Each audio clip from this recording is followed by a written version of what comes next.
Hey, what's up, everybody? I'm Justin Young, and that man right there is Josh Tech, and we are with Hoop Scene, and this is the Shot Clock. We're going to talk about Georgia high school basketball, the state playoffs, the march to Macon, all things Peach. And Josh, I don't know, like to me, February and March, if you're a basketball like junkie, this is straight to the vein. I mean, this is what we live for. Oh yeah, dude, this is the pure unadulterated good stuff. It's the good stuff. It is the good stuff, and I know your brain is probably the same consistency as oatmeal because I think you've looked at every bracket 50,000 times.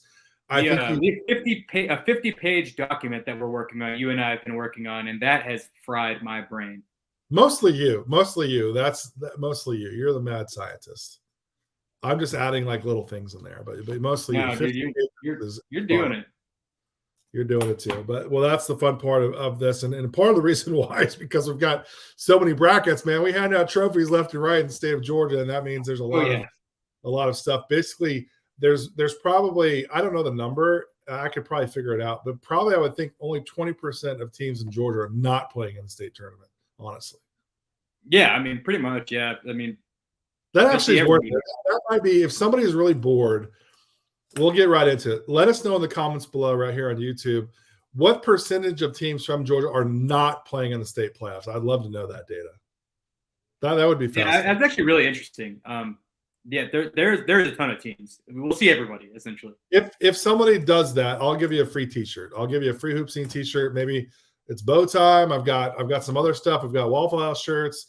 We've got out here In-N-Out shirts. We've got some old school Hoop Scene stuff. So if somebody does that, if you drop that in the comments below, I'll make sure we get you some swag and swag you up for finding out what percentage of teams from Georgia are not playing in the playoffs. So that's the challenge. There we go.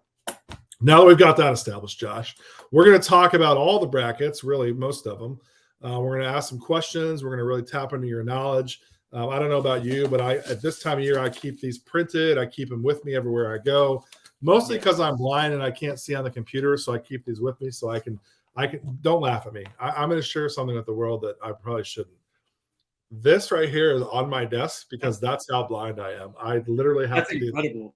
That is so cool. I'm kind of the same way. I have it always pulled up on my computer. I have multiple tabs with this open on my computer, and I do have to zoom in on it on my computer. So it's not like we're not too far off. I'm just doing the more, I guess, technologically advanced version of it, but it's the same kind of system. When I had one of my daughters with me when I bought this, and they're like, "Dad, why are you buying that? Is it because you're old?" And I was like, "Yes, actually, yeah, that's actually why." So that was my moment where I realized that I have now jumped the shark, and I am now a magnifying glass guy to see things on paper. So I don't know why I shared that with the world, but here we are. So that's kind of where we're at. Your brain is fried, and my eyes are dead. So between the two of us, we may have one whole human with one brain between us. So anyway, by the end of March, we're not going to have anything. So I know that's great timing for us as we get started the travel season. We're going to have thousands of teams playing with us all over the place. So a couple of housekeeping notes. Make sure you like and subscribe to our Hoop Scene channel right here on YouTube. If you're watching on Twitter, make sure you follow Josh on Twitter, follow me on Twitter, follow anybody with Hoop Scene on Twitter. But definitely give that YouTube channel a like and a subscribe. Hit the bell for notifications. We're going to be using this quite a bit as we get into the travel season moving forward. But really, when we come down to it, Josh, this is the time of year where you're going to be all over the place. I'm watching games online at like 2 o'clock in the morning, and we've got people all over state seeing as many games as we can. And I think as we look through all these brackets here, give me 2 or 3 games that when you sifted through all of these matchups, they're like, those are the must-see games that you've got to get to. You got a couple that come to mind? Yeah. So let's start off with let's start with a fun one first.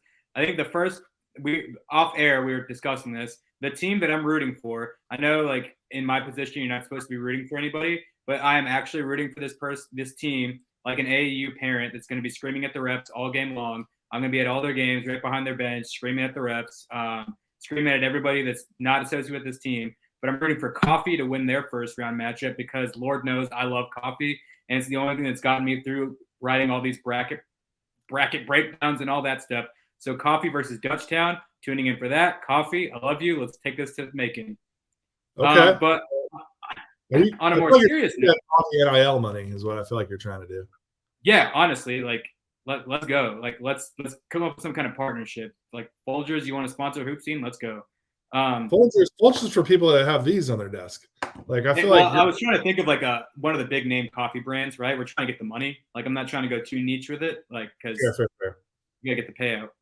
Well, the old days, my radio show when I was doing that, we were sponsored by Dutch Bros, which I know we don't have those back in the Southeast, but I would be all team. Well, coffee is playing Dutch Town, and I thought about that, but I figured the only people that would know Dutch Bros are probably you and me because we're well traveled. So true.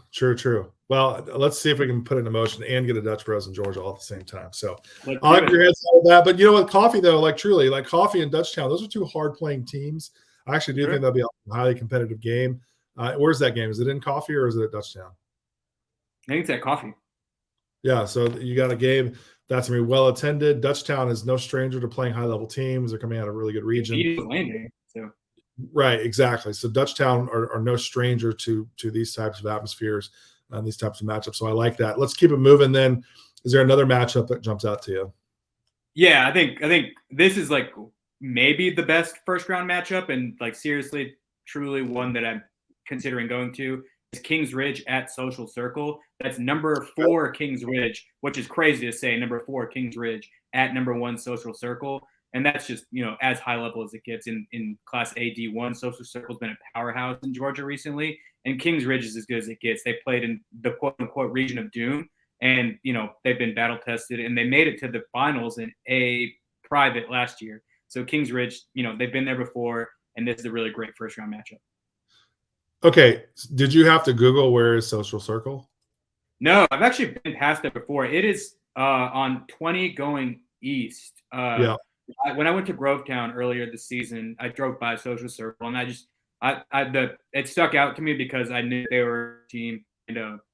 So yeah, I was just like, oh yeah, they're Social Circle. But I think I wouldn't have known had I not been like driving somewhere else. I know I've never been to one of their games. We've had some of their players play with us in our preview camps and just different stuff that we've had at Hoopsing. But I did the same thing going down 21 times. I was like, where I've got to go at least see it, lay some eyes on it. But that's one of the few gyms in Georgia that I've never been to in my life. So the fact that they're number 1 seed hosting a first round game against a team like Kings Ridge, yeah, that thing will be jam packed. I hope you're leaving at like noon. Yeah, when I kind of sit down and make plans either later tonight or tomorrow, I'm gonna have to really plot out like, hey, okay, maybe I should get a hotel in these places. Well, yeah, maybe you do. Get a little road trip. Okay, so if you are a Social Circle fan, is there a place that Josh has to go to? 1, to get coffee naturally, and 2, is there a good local eatery that he needs to go and check out? And for people that are coming into town with Kings Ridge. So I love it, man. I love it. I can't say that, truth be told, I don't know if we've ever had a Social Circle game be a featured game in any March to Macon content we've ever had over the last 10 years. So I love it when we got some new names in there. And then Kings Ridge, obviously. Well, we've saw this era of elite basketball at St. Francis. Obviously, it's moved right down the road there in the North Fulton private school area. So now Kings Ridge is kind of moving into that space. Beautiful school, tons of resources. So some new faces there, certainly in the private school sector of Georgia high school basketball. Okay, let's keep it moving. Any other games in the first round that really kind of stand out to you? Maybe not so much like, power versus power, but is there a matchup of note that you're like really intrigued by? Well, I do have one more power versus power. It's Drew Charter at Columbia. Drew Charter won a public last year, and now they moved up to 2A. And Columbia is 27-1, with their only loss being a 1-point road loss at Southwest DeKalb, who's a rival. So Columbia is really 1 point away from being undefeated. Drew Charter's a really good team who won a state championship last year. So that being a first round matchup is fantastic, and that's in 2A. Well, listen, if you know me, you know how much I love Columbia. You know how much I feel about Dr. Phil McRae just as a human being, one of the best human beings on the planet, regardless of basketball, one of our best leaders of young people in the state of Georgia. And for him to be 27-1 is not shocking at all. I think he's on the Mount Rushmore, honestly, of our Georgia high school basketball coaches that are still coaching. So really one of the best guys, and really one of the biggest teams too, I think, in that classification as well. So listen, in my heyday, Columbia was it. I mean, they had Jeremy Price and Lance Storrs and all those great players. Then later on we had Taj and all those great guards that played at Columbia. But I do think, and Travis Leslie, I can forget about Travis Leslie. a Columbia guy, but when Georgia high school basketball to me was at its very best, Columbia was out there doing what they do, and that's doing it really, really well. So it's good to see that the Eagles are back in a place. Is that it, or we got any other games in the first round? Well, you brought up Mount Rushmore of Georgia high school basketball, and I don't think you could talk about Mount Rushmore without talking about Sharman White. And in the first round, we've got the Sharman White Bowl, I guess is what you'd call it. You got Miller Grove, where Sharman White developed a dynasty, winning 7 championships, 6 in a row in the late 2000s, early 2010s, versus visiting Pace, where he currently coaches and where he's currently won 2 state championships. So Miller Grove at Pace, that's one to watch in 4A just because of the Sharman White connection there. It is pretty cool, man. I think I was there for literally every single one of Sharman's championships at Miller Grove and all those great players they had over there as he built and cultivated that program out there in DeKalb County, and now obviously at Pace. So I love that. I'm with you, man. I love those types of things. I don't think the game I love another game too in 7A, and I don't think it'll be, I don't mean any disrespect, and maybe it will be. Maybe Alan Lightheart will get his guys at Milton really pumped up. But to see Milton playing Wheeler in the first round, I mean, that's awesome. That's just blue bloods going at it right there. Yeah, I mean, that is Mercedes and BMW lining up to take a race. So I love to see that kind of stuff, and that's one thing I do like about the first round. There's always some sort of intrigue there that comes to mind. If there's a game that you like, make sure you drop a comment below. Let us know what matchups we need to keep our eyeballs on. I'll be watching from afar. I've got all kinds of stuff on demand. I've got multiple screens all set up now that I've been trying to watch as much as I can. So if you have a suggestion on what else we should keep our eyeballs on, make sure you leave a comment below. We'd love to hear where it is. So, Josh, we'll keep it moving here. What's really up? Quick, while I'm thinking about it, I believe, now that I said it, Sharman White has 9 rings, 9 state championships. So if he wins one more at Pace, I believe that puts him at an even 10. That's got to be some getting close to some kind of record, right? Yeah, Dr. Aaron Jeter at Wilkinson County had one. Actually, one of those Miller Grove years, he was not the head coach actually at Miller Grove. Oh, okay. Interim coach, so he didn't have a ring for that season. That's not to take away. That's why I wanted to say it out loud before I kind of I know. I mean, the old Lanier schools from way back in the day. I mean, like when you're talking like the history of Georgia basketball, which, by the way, this is a great pivot, and I truly mean this. So if you, I think we mentioned this last year when we did the shows. If anybody's going down to Macon for the state tournament games, okay, and if you're staying for a long time, I highly recommend going to the Georgia Sports Hall of Fame. Like truly, like it's right across the way. It's in downtown Macon. I did that, man.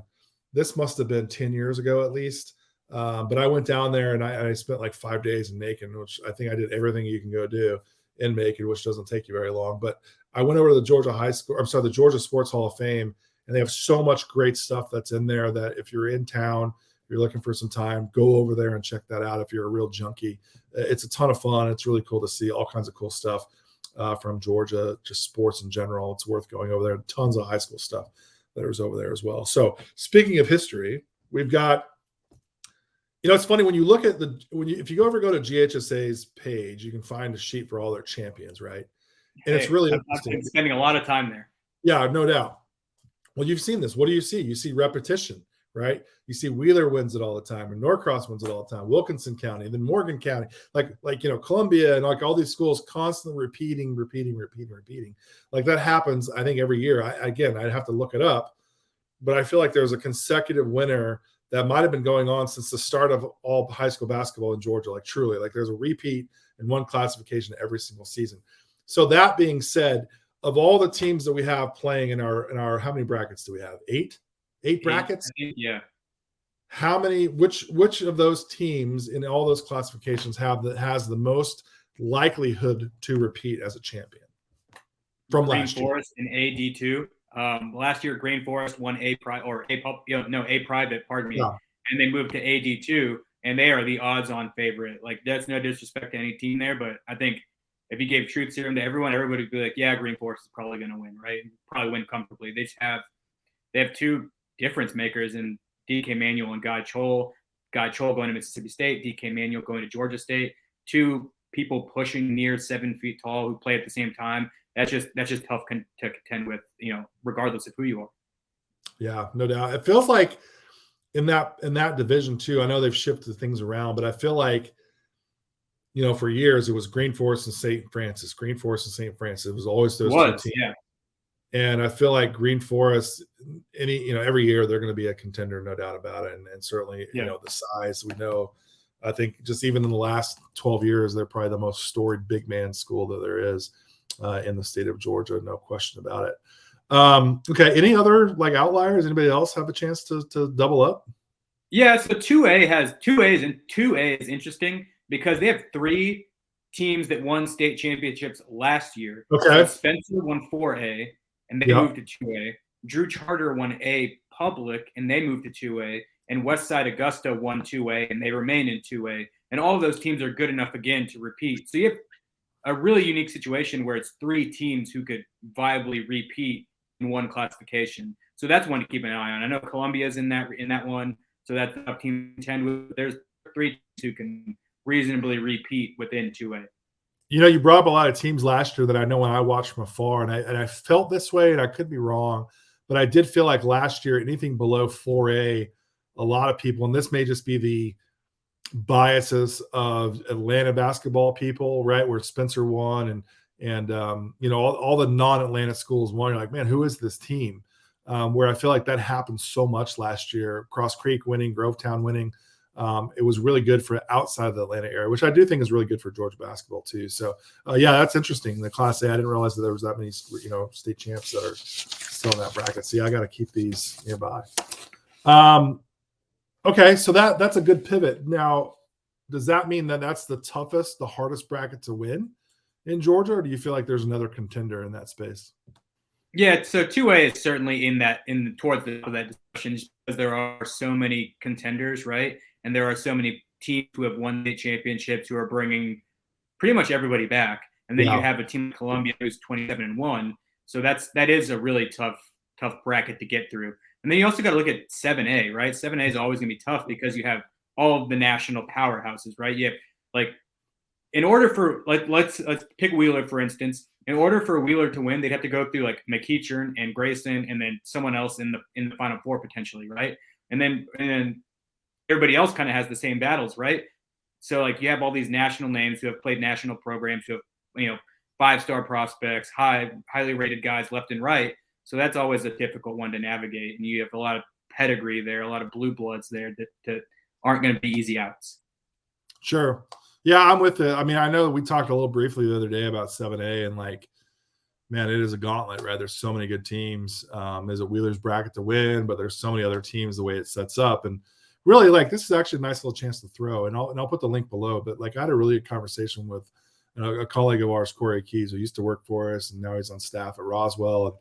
And he's coached collegiately, a really sharp guy, really smart guy. He put together this thought, what if we reseeded the bracket differently, where you take the top 2 teams from each region, so the teams that make the championship game of the region tournament get automatic bids, but then you go to a power rating for the rest of the field, and you seed it off of the power rating, off of Max Preps, which I actually really like a lot. Which they do that in Arizona, and I think it gives the bracket a little bit more.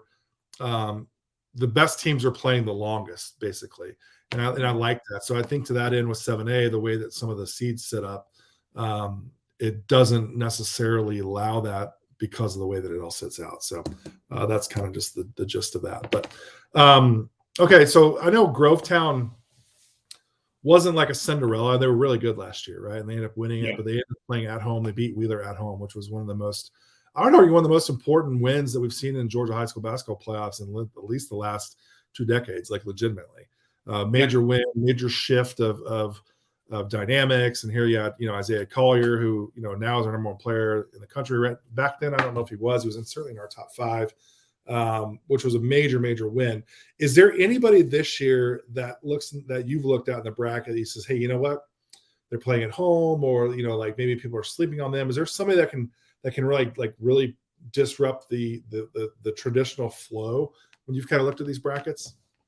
Yeah, I mean, it's kind of tough to predict this kind of thing because obviously you're predicting the number 1 seeds, right? You're predicting, well, this team has been the best team all season, and it's just really difficult to kind of forecast upsets and that kind of thing. But in this regard, I've been thinking about it from the perspective of who might the entry level Georgia basketball person be sleeping on. And I think Johnson Savannah is one of those, just because they are not in the Atlanta area. and they've been fantastic all season. They kind of remind me of Grovetown in the sense that they've been outside of the Atlanta area and just having a phenomenal season.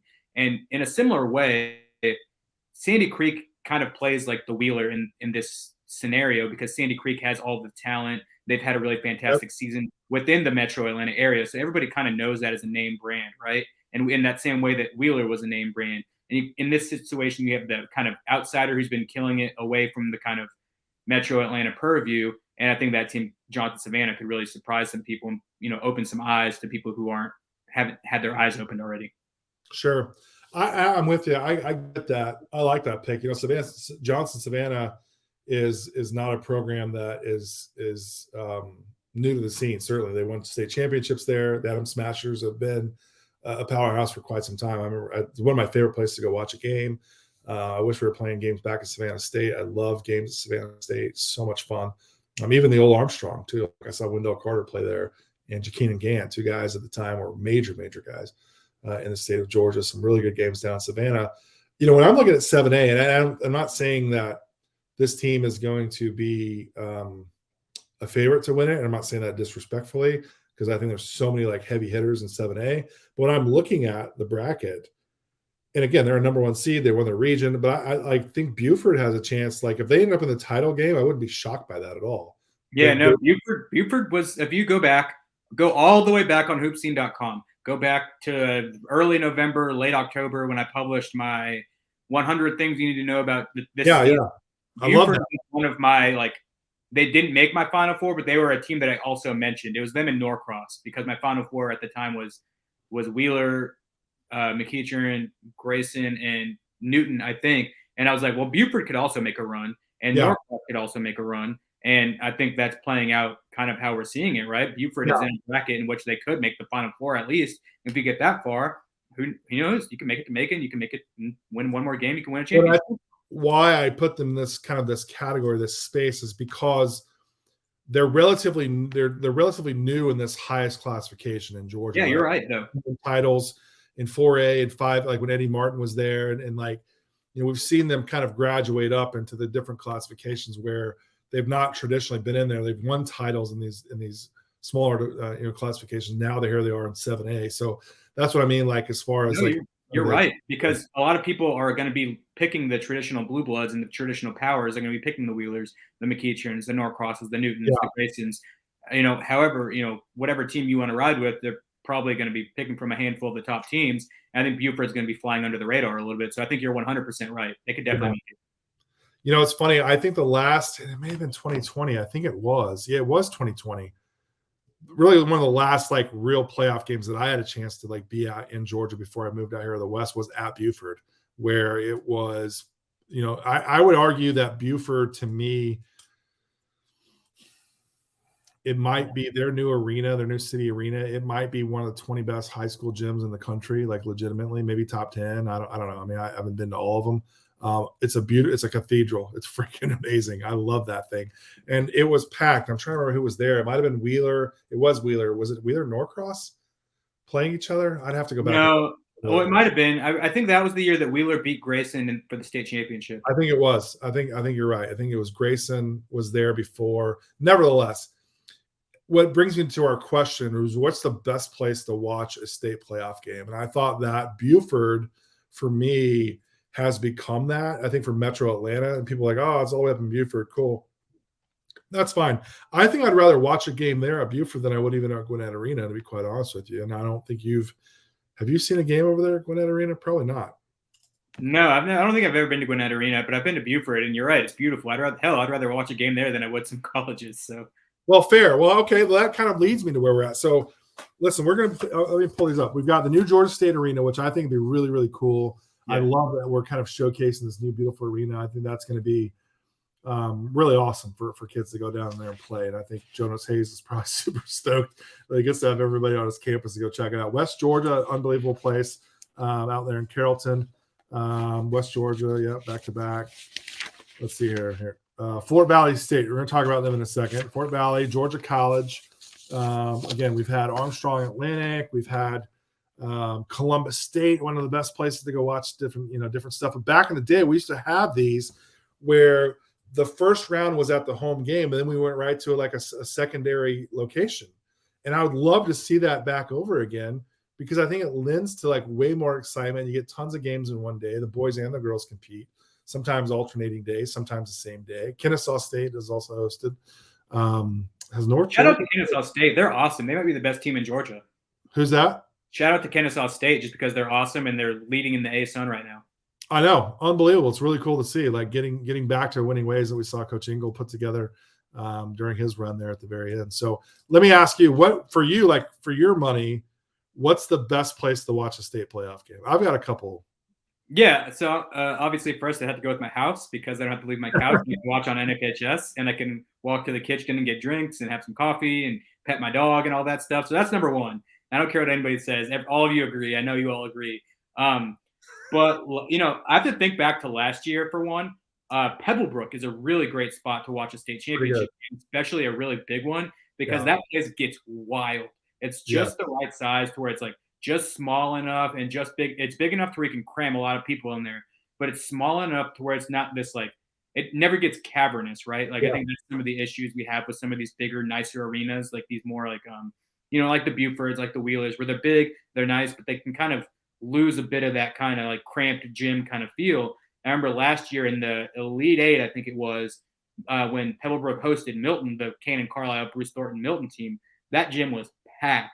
It was hot as hell in there. It was standing room only. I remember we were kind of like, I could barely see because I'm short, and I was standing up, and there was, you know, people in front of me, so I was kind of like looking over, trying to see, and it was just like, it had this great atmosphere, right? And there was this kind of like, it felt like all of the Georgia basketball community was in that building, kind of going through this entire experience together, and it was just great because I think, you know, it's part of that small cramped gym that I like. There's so many, like I've been thinking about this question a lot. Like I've seen so many great places. You know, Crawford County is a great place just to watch a game in general. So much history there. Great place. I remember one year a guy named Martavius Adams. He originally started with Oklahoma State, but Dennis Felton was the head coach at Georgia. This is a while ago. And I remember Florida, Billy Donovan and his Florida team played in Athens. I was there for the game. And then I rode down from Athens down to Milledgeville to go see Martavius Adams play at Baldwin. It was a state playoff game. I'm pretty sure it was. And he was playing another big guy. And it might have been, rest his soul, it might have been Cravatney Barber, who ended up going to Auburn. I don't know. I can't remember exactly who he was playing, but he was playing another like high-level Division I guy. And at the time, Martavius hadn't made his mind up yet. And so we drive down from Athens down to Milledgeville to Baldwin High School. And it's packed, right? Like you've got cars parked on the side of the road, and like there's you're going to have a hard time getting in. So I come walking in, I got a press pass, you know, and like the doors are locked. They're not letting anybody else into the building at all, like completely shut down. And we come walking in, me, Coach Felton, I think Des Oliver, who's now at East Tennessee State, is the head coach. Was it Des? It might have been Des. Maybe it was Coach Pete Herman. Anyways, it was all three of them for all I remember. We're walking up to the gym, and I remember they let me into the thing, and they like wouldn't let Coach Felton, the Georgia guys, in. I'm like, listen, those are the guys that need to be in way more than me. Trust me. And so like I remember the guy like grabbed people out of the building to let us in because it was all that fire code, but it was packed. It was so much fun. And I mean, I've got so many of those types of stories in Georgia where like Bainbridge, like when Tyree Crump was playing down there and Jordan Harris, they played against each other. You know, our old one of our founders, Eric Ellington, and I, we went down there years ago and watched that. It was an unbelievable experience. That wasn't a state playoff game, though, actually, now that I think about it. But, man, I let me go back to this. Fort Valley State. Have you gone to Fort Valley yet for a game? No, I haven't been to Fort Valley, and I haven't been to West Georgia. I know those two host the Final Fours, but I haven't been to West Georgia, you've got multiple chances to go this year out to that, should you want to, if your dog allows you to get out of the house. But Fort Valley State, if you're a hoop head, you've got to at least go down there to Peach County and get in there. It's so much fun. Your phone won't work for 2 hours. It's totally fine. Really one of my most favorite places. Some of the best Davion Mitchell games I've ever seen were in that building when he was with Liberty County. So many great games over the course of time down there. Loved watching games down there. So if there's a gym that you like watching games at, or if there's something that you have a good memory, again, those comments, we want to try and get those comments really popping. Let us know where you'd love to go watch a game, and we'd love to hear your thoughts on that as we get closer into this time of year. So, Josh, So first round, have you made up your mind? Have you circled up one for the first round that you're going to go to? No, because I'm still writing stuff for the site to come out today or tomorrow. So I haven't even focused on the future. I'm just trying to figure out. I'm just trying to get through the present. But either tonight or tomorrow morning, first thing in the morning, that's going to be the thing that I do, and I'll tweet about it when I get that figured out. I'm just like, hey, I'm going to be at blah blah blah today or something like that. But no, despite looking at these brackets a bazillion times, I haven't like pinned down a location yet. All right. Well, I'll keep challenging you to know where you're going to go because I'm with you. I'll be watching a lot from home as well. So, well, this is fun, man. Tons of fun. The March to Macon never disappoints. Every year, there's so many twists and turns. And hopefully this year we've got some really competitive games and some really great players to celebrate and some great teams as we get closer to the March to Macon. Josh Check, always appreciate your insight. Go get some rest now, dude. Yeah, well, we still got a couple more classifications to write about, so maybe we'll rest a little bit later. Maybe I'll go get dinner or something like that and not look at my computer screen for the first time in a while. So yeah, I'll try and take at least a couple hour break.